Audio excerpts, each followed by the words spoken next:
नमस्कार, मैं doctor Vibha Sharma, associate professor, government law college Ajmer. आज फिर आप लोगों के साथ हूँ जूरिस्प्रूडेंस पे अपने दूसरे लेक्चर के साथ। इस लेक्चर में हम लोग जूरिस्प्रूडेंस से संबंधित कुछ परिभाषाएं यानी कि डेफिनेशंस देखेंगे और उनके बारे में जानेंगे। तो अब हम लोग विधि शास्त्र से संबंधित विभिन्न विधिवेत्ताओं ने जो परिभाषाएं दी हैं उनको देखेंगे। Now we'll see the various definitions which have been given by the various jurists from time to time. यहाँ पर दो बातें हमें ध्यान में रखनी है। पहली ये कि साधारणतया ये कहा जाता है कि विधि शास्त्र का अध्ययन रोम वासियों ने प्रारंभ किया था। It is generally said that the study of jurisprudence was started by the Romans. साथ ही साथ दूसरी बात जो मैं आपको कह रही थी वह यह है कि ये जब आप विभिन्न डेफिनेशंस देखेंगे, परिभाषाएं देखेंगे, तो आप पाएंगे कि अलग अलग विधिवेत्ताओं ने अपने अपने दृष्टिकोण के अनुसार विधि शास्त्र को परिभाषित करने का प्रयास किया है। तो यहाँ ये जरूर हम पाएंगे कि कुछ परिभाषाएं एक दूसरे के सम महसूस होती हैं। मतलब कि जैसे कुछ विधि शास्त्री जो हैं वो विधि शास्त्र के दार्शनिक तत्व पर जोर देते हैं, कुछ उसके विज्ञान होने के तत्व पर जोर देते हैं और कुछ उसमें विश्लेषणात्मकता के तत्व को उभारते हैं। तो इन बातों को ध्यान में रखते हुए अब हम लोग एक एक करके डेफिनेशंस देखेंगे। सबसे पहले अल्पियन महोदय, he was a great jurist of his times. He was basically a philosopher. So Alpian defines jurisprudence as it is the knowledge of things divine and human. It is the science of the just and unjust. अल्पियन महोदय विधि शास्त्र को कुछ इस प्रकार परिभाषित करते हैं कि विधि शास्त्र दैवीय एवं मानवीय विषयों का ज्ञान और न्यायपूर्ण तथा अन्यायपूर्ण का विज्ञान है। Now here, if we really look at the first two definitions of jurisprudence, what we find is that these can be termed as the idealist definitions of jurisprudence. पहली जो दो परिभाषाएं हम देख रहे हैं, इन्हें हम विधि शास्त्र की आदर्शवादी परिभाषाएं कह सकते हैं। तो इसमें आदर्शवादिता की बात है। अल्पियन की डेफिनेशन पे पुनः आए अगर हम, तो हम ये देखते हैं कि अल्पियन महोदय समाज के लोगों के संबंधों को निर्धारित करने वाली दैवीय या मानवीय स्रोतों द्वारा प्राप्त विधियों का अध्ययन अपेक्षित करते हैं विधि शास्त्र के अंतर्गत, और साथ ही साथ वो विधि शास्त्र को ऐसा विज्ञान मानते हैं जिसके द्वारा न्याय को अन्याय से अलग किया जा सके। साधारण शब्दों में अगर हम समझें तो जो साधारण रूप से हम लोगों को विधि प्राप्त होती है, चाहे वो दैवीय विधि हो, चाहे वो मानवों के द्वारा बनाई हुई विधि हो, हम ये देख सकते हैं कि अल्पियन महोदय कहते हैं कि विधि शास्त्र के अंतर्गत इनका अध्ययन किया जाता है और साथ ही साथ वो उसे इस तरह का विज्ञान भी मानते हैं जिससे कि न्याय को अन्याय से अलग किया जा सके। तो यहाँ पर व्यावहारिक और आदर्श उद्देश्यों दोनों का ही सम्मिश्रण हम देखते हैं। Meaning thereby that we see the practical as well as the philosophical or the idealist ends of jurisprudence, and we find that they are actually mixed. यहाँ पर हमें ये जरूर ध्यान रखना है कि जो अल्पियन महोदय हैं, इन्होंने जिस समय विधि शास्त्र को परिभाषित किया उस समय में विधि और नीति में कोई विशेष भिन्नता नहीं समझी जाती थी, उन्हें अलग अलग दृष्टिकोणों से नहीं देखा जाता था। तो at that particular time, law and ethics were actually same. So when we look at this particular definition, we find that this definition can be said to be too wide. ऐसा हम कह सकते हैं कि उनके द्वारा ये जो परिभाषा दी गई ये बहुत ही बृहद है, क्योंकि इसमें फिलॉसफी जिसे हम दर्शन शास्त्र कहते हैं, इथिक्स जिसे नीति शास्त्र जानते हैं हम, और धर्म शास्त्र यानी थियोलॉजी, इन तीनों के भी तत्व इसमें हमें दिखते हैं। और वो दिखना स्वाभाविक भी है, क्योंकि जिस समय में, जिस काल में उन्होंने विधि शास्त्र को परिभाषित किया, उस समय में विधि और नीति में खास तौर से कोई भेद विशेष नहीं किया जाता था। इसके बाद सिसरो महोदय का हम देखेंगे। सिसरो महोदय ने इसको जिस तरह से डिफाइन किया है जूरिस्प्रूडेंस को, the jurisprudence is the philosophical aspect of knowledge of law. इनके अनुसार विधि शास्त्र विधि के ज्ञान का दार्शनिक पक्ष है।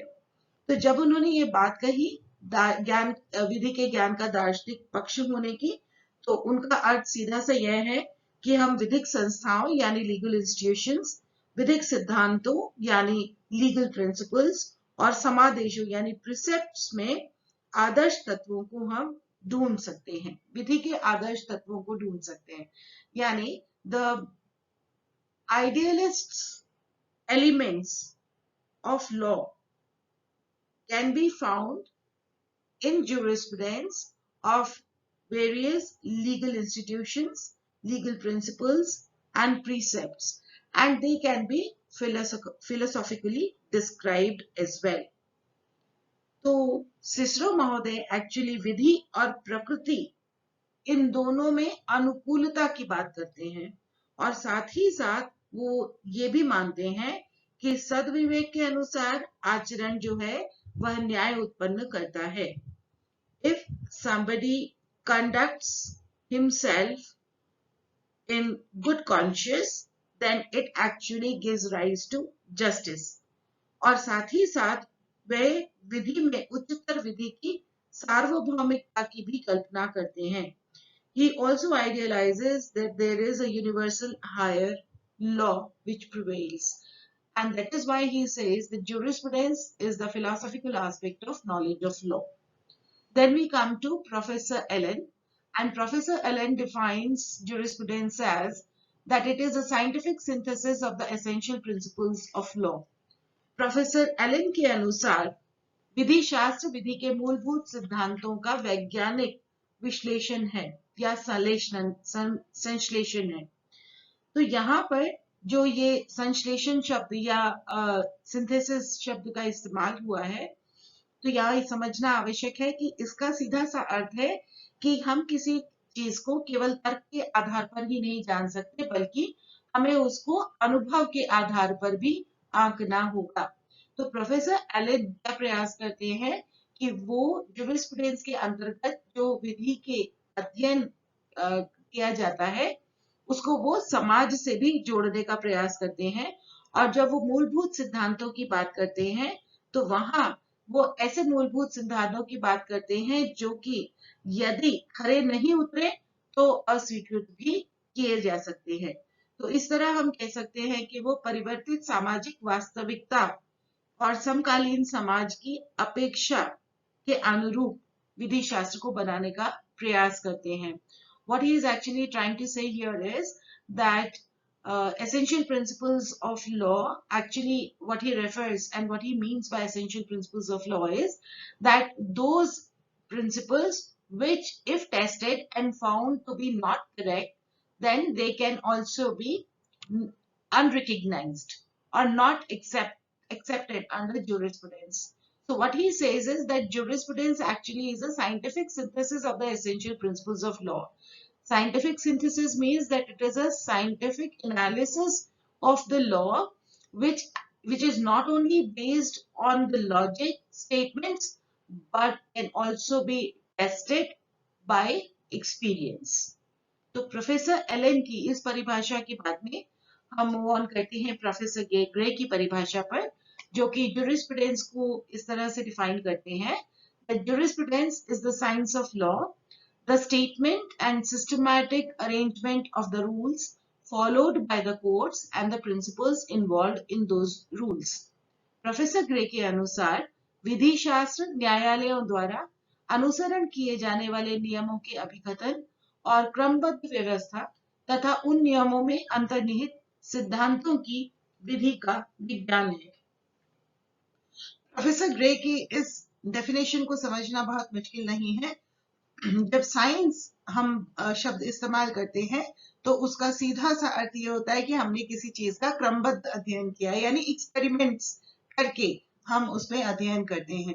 तो यहाँ पर वो जुरिस्प्रूडेंस को कोर्ट्स में जो रूल्स अप्लाई होते हैं उनमें जो प्रिंसिपल्स इन्वॉल्व होते हैं उनकी स्टडी की, और कैसी स्टडी, सिस्टमैटिक साइंटिफिक स्टडी की बात करते हैं।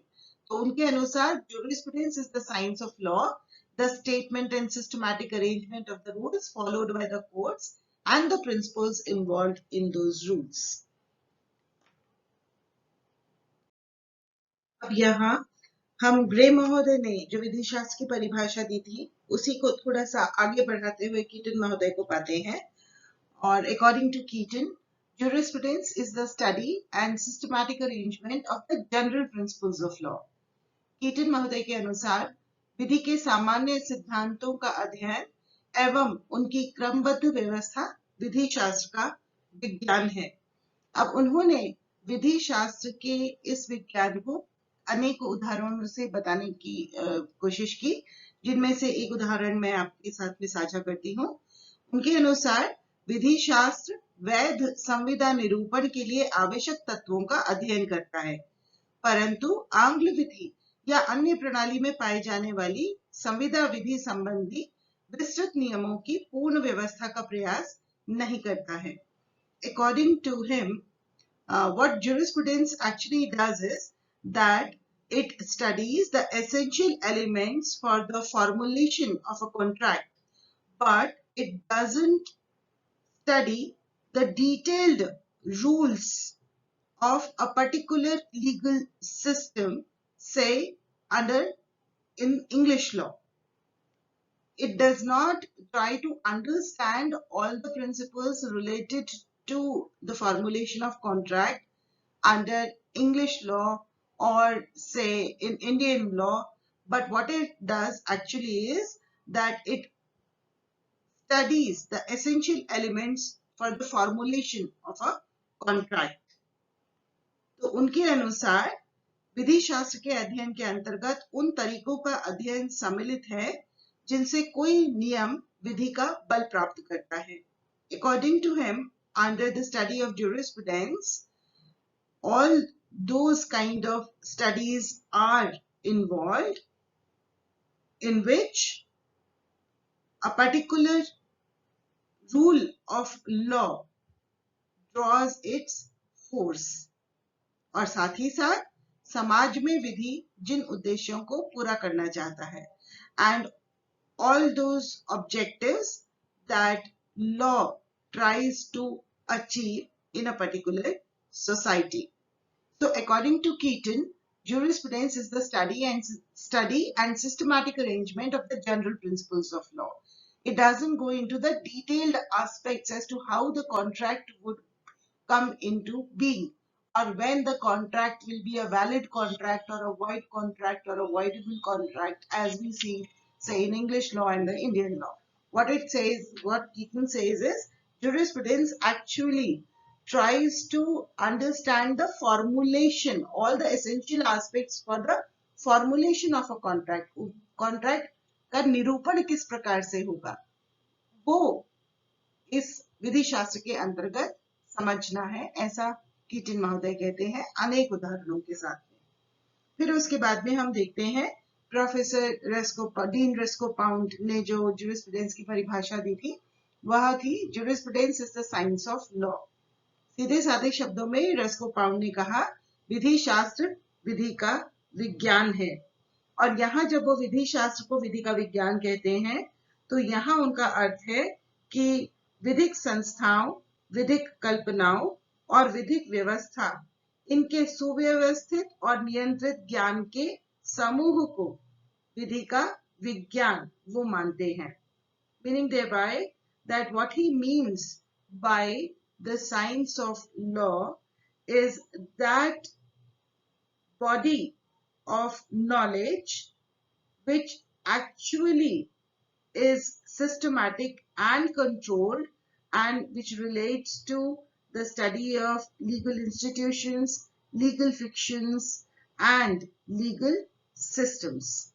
So Dean Risco Pound simply puts jurisprudence as that it is the science of law in which we study in a systematic and controlled manner. We gain the knowledge in a systematic and controlled manner of all the rules related to a legal institution, legal fictions, or various legal systems. Now we come to the next aspect, and that is the definition given by Austin. Now, Austin actually defined jurisprudence as that it is the philosophy of positive law. Austin महोदय के अनुसार विधि शास्त्र निश्चयात्मक, विद्यात्मक, सुस्पष्ट विधि का दर्शन है। अब यहाँ जब आप हिंदी में ये विभिन्न शब्द देख रहे हैं, निश्चयात्मक, विद्यात्मक और सुस्पष्ट, तो समझ जाइए कि हिंदी में जो पॉजिटिव लॉ जो शब्द अंग्रेजी में हम देखते हैं, उसका जब हम हिंदी अर्थ देखते हैं तो उसमें निश्चयात्मक विधि भी इंक्लूड करते हैं कई लोग, उसका विद्यात्मक तत्व भी इंक्लूड करते हैं और सुस्पष्ट विधि भी उसे कहते हैं। यहाँ ज्यादा कंफ्यूज होने की आवश्यकता नहीं है, क्योंकि सीधे सीधे अगर हम समझें कि ऑस्टिन का अर्थ पॉजिटिव लॉ से क्या है, तो उनका अर्थ है कि ऐसे विधि जो कि किसी राजनैतिक सुपीरियर ने यानी पॉलिटिकल सुपीरियर के द्वारा बनाई गई हो, which is enacted by a political superior. So what he calls positive law is that, है ना, वो कहते हैं वो सुस्पष्ट विधि है या निश्चयात्मक विधि है, और वो सीधे सीधे कहते हैं jurisprudence is the philosophy of positive law. वो कहते हैं कि जब कोई इस तरह की विधि जो किसी राजनयिक उच्चतर व्यक्ति ने बनाई हो, वह सुस्पष्ट विधि है और विधि शास्त्र उसी का दर्शन है। यहाँ पर दर्शन का अर्थ है विधि के सामान्य सिद्धांत, the general principles of law.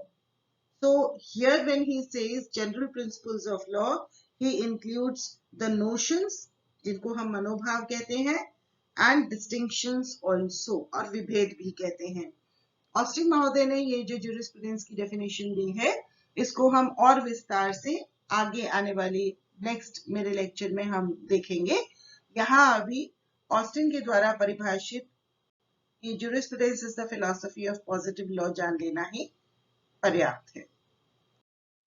अब हम देखेंगे प्रोफेसर हॉलैंड ने jurisprudence को किस तरह से डिफाइन किया है। So he says jurisprudence is the formal science of positive law. Holland के अनुसार विधि शास्त्र निश्चयात्मक, विद्यात्मक, सुस्पष्ट विधि का प्रारूपिक या औपचारिक विज्ञान है। तो यहाँ पर जो पॉजिटिव लॉ यानी निश्चयात्मक, विद्यात्मक और सुस्पष्ट विधि क्या है, हम काफी हद तक समझ चुके हैं। यहाँ जो शब्द हमें समझना है वो फॉर्मल, जो इन्होंने वर्ड यूज किया है, फॉर्मल साइंस यानी औपचारिक विज्ञान।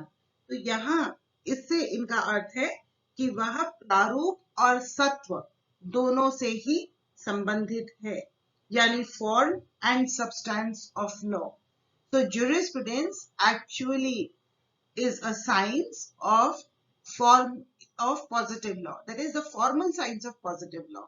यानी निश्चयात्मक विधि के संबंध में उसके प्रारूप और सत्व के बारे में जो हम अध्ययन करते हैं वो विधि शास्त्र में होता है। उसके बाद में जो सर जॉन सामंड है, इन्होंने विधि शास्त्र को कुछ इस तरह से परिभाषित किया that it is the science of first principles of civil law. सामंत के अनुसार विधि शास्त्र नागरिक विधि के प्रथम सिद्धांतों का विज्ञान है।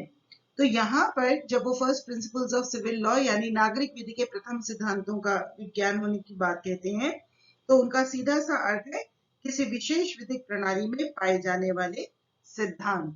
अब यहाँ हम जरूर जानना चाहेंगे कि ये सिविल लॉ क्या है, यानी नागरिक विधि क्या है। तो बहुत सीधी सी बात कि जैसे हमारे यहाँ इंडियन कॉन्ट्रैक्ट एक्ट है या ट्रांसफर ऑफ प्रॉपर्टी एक्ट है, जो नागरिकों के ऊपर लागू होता है उसको हम सिविल लॉ के नाम से जानते हैं, उसे हम नागरिक विधि कहते हैं। तो सामंत के अनुसार विधि शास्त्र नागरिक विधि के प्रथम सिद्धांतों का विज्ञान है, यानी कि ऐसे सिद्धांत जो कि नागरिक विधि के प्रथम सिद्धांत हैं, समाज में साधारणतया हमें मिलते हैं। और सबसे अंत में जूलियस स्टोन महोदय के द्वारा जो jurisprudence की डेफिनेशन दी गई वह दी गई, jurisprudence is the lawyer's extraversion.